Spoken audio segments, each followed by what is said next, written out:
audience, welcome to HETV program titled Zeidman Software Forensics and Safe on IP. Today, we are very honored to have the creator for this field, software forensics, Mr. Zeidman, to share the essence of software forensics, which is the science of analyzing software source code or binary code to determine whether intellectual property infringement or theft occur. Mr. Zeidman has developed the algorithms, technology, and procedure for CodeSuite, which has been used in over 100 cases worldwide. Mr. Zeidman has been a consultant and testifying expert on over 250 cases involving billions of dollars of intellectual property rights. Mr. Zeidman is the president and founder of Zeidman Consulting that provide engineering consultancy to law firms regarding intellectual property disputes. And he is also the president and founder of Software Analysis Forensics Engineering Corporation, SAF, which is the leading provider of software intellectual property analysis tools.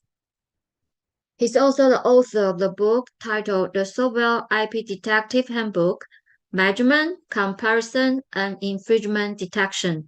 Let's welcome Mr. Zeidman. Hi, Mei-Hsin. Thank you very much for having me. I'm honored to be here.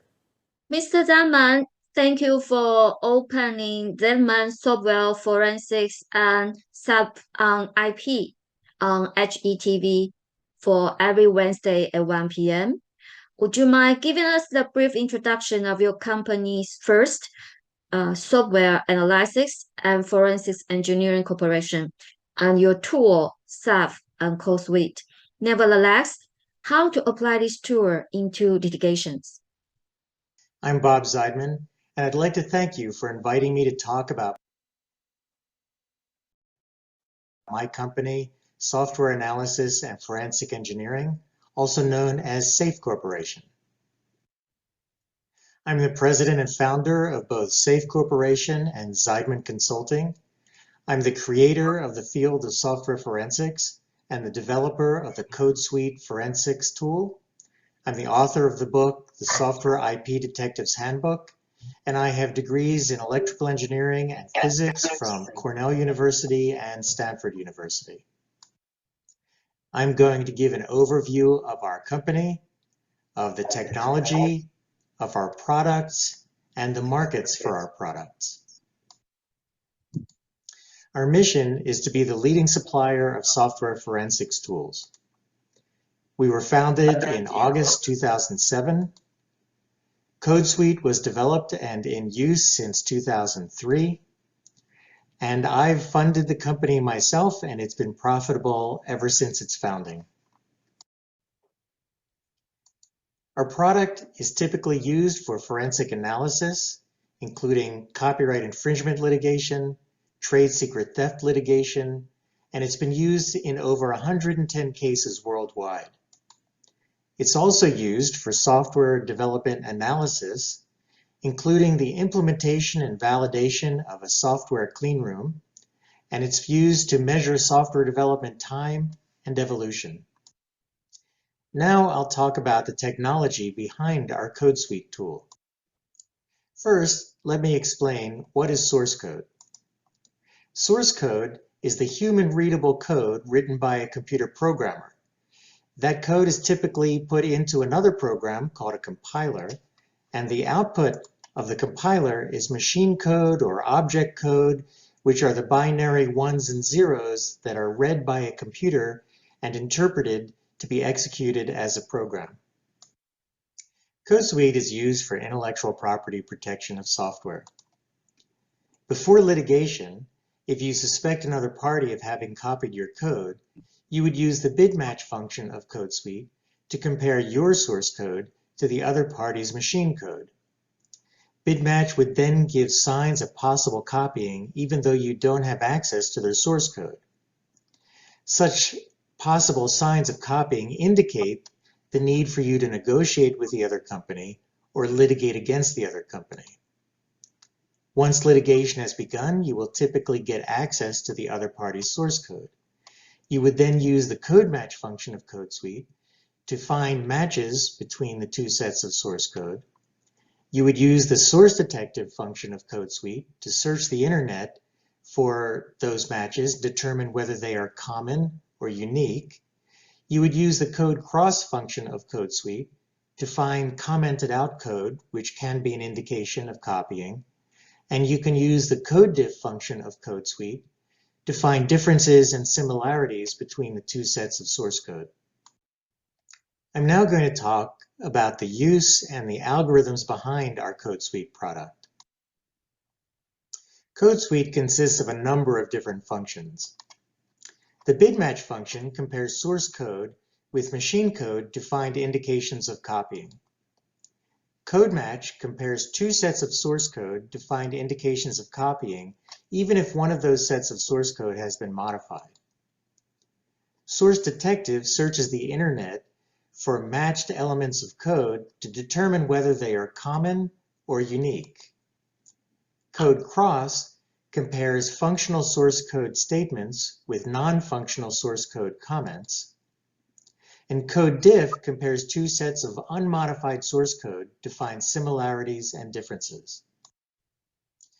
To find possible object code theft, you would enter your source code into the bitmatch function of CodeSuite, and you would enter the machine code into the bitmatch function of CodeSuite, which would produce a series of correlation scores, and depending on their values, that would indicate whether copying had occurred.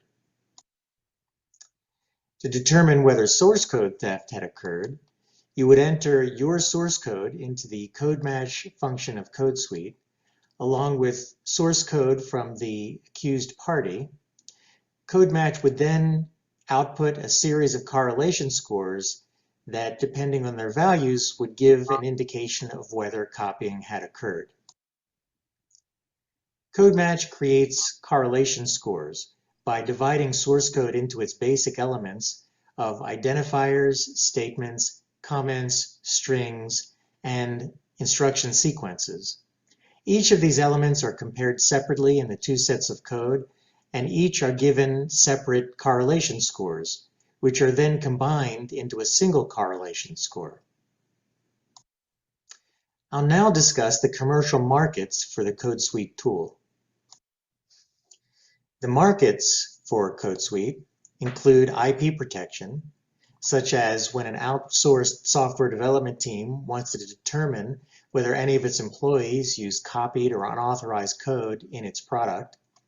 For incoming software products, when a company has used an outsourced software development team and wants to check that there is no unauthorized or copied code in the product coming in.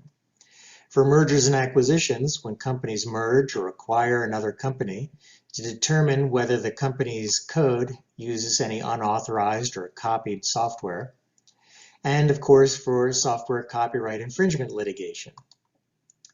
For software development, CodeSuite can also be used to implement a software cleanroom effort to ensure that no unauthorized or copied code gets used in the product.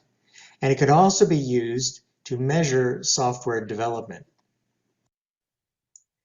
The safe approach is to provide tools for complete and fast source code analysis, to provide court-tested results. As I said, the results of CodeSuite have been used in over 110 cases worldwide.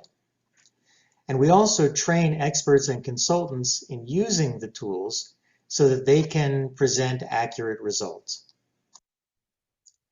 Thank you very much for inviting me to talk about my company and my product. You can see here my contact information. Please connect with me if you have any questions. Thank you. Thank you very much for your comprehensive explanation for Ceph and CodeSuite. Mr. Zeidman, you mentioned about the cleanroom function in CodeSuite, and you once conduct software cleanroom development project for MediaTek, which is the leading chip design company worldwide based in Taiwan.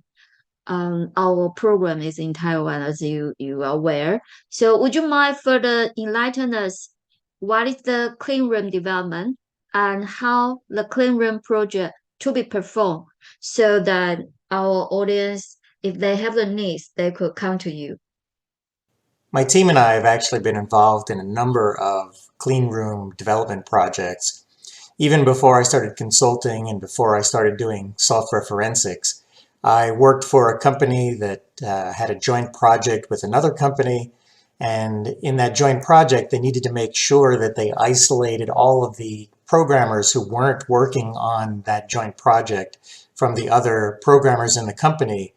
They did that to make sure that any code or intellectual property from one company wouldn't accidentally find its way into this joint project that they were creating.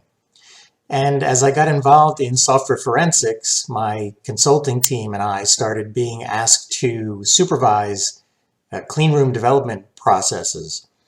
And what I found was, although people had an idea of what it meant to do a clean room process, there was no formal description.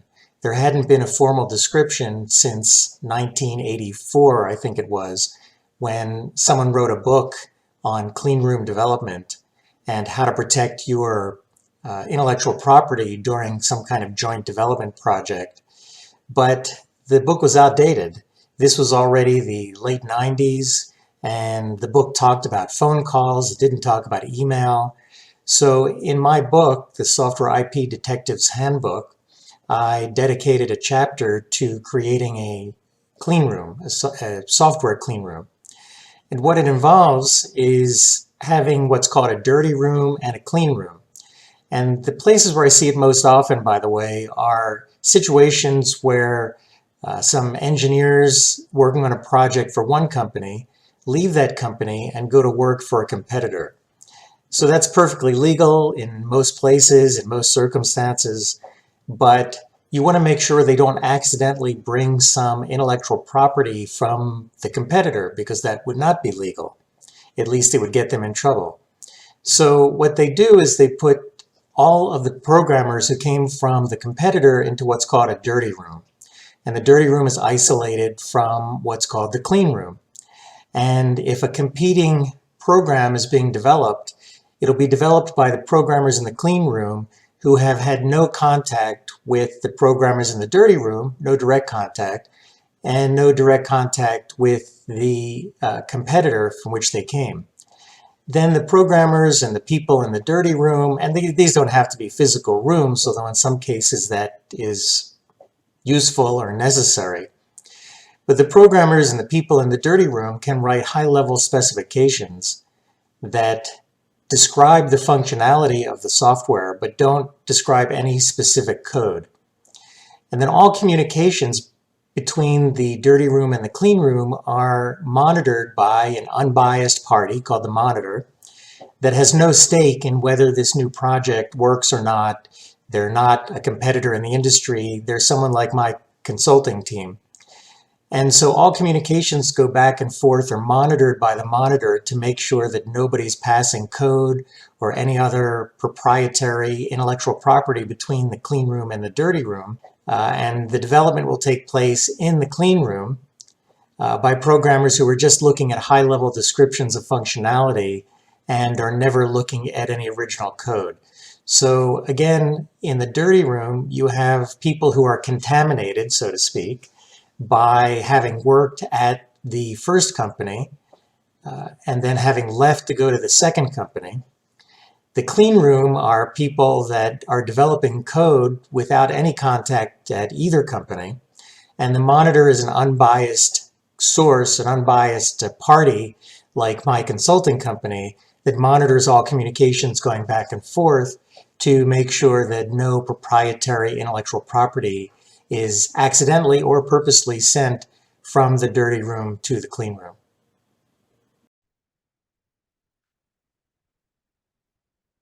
Thank you for enlightening us the importance of the clean room. Now, if the audience requires more information, they can reach you or refer the chapter in your book, The Software IP Detectives Handbook, Measurement, Comparison, and Infringement Detection.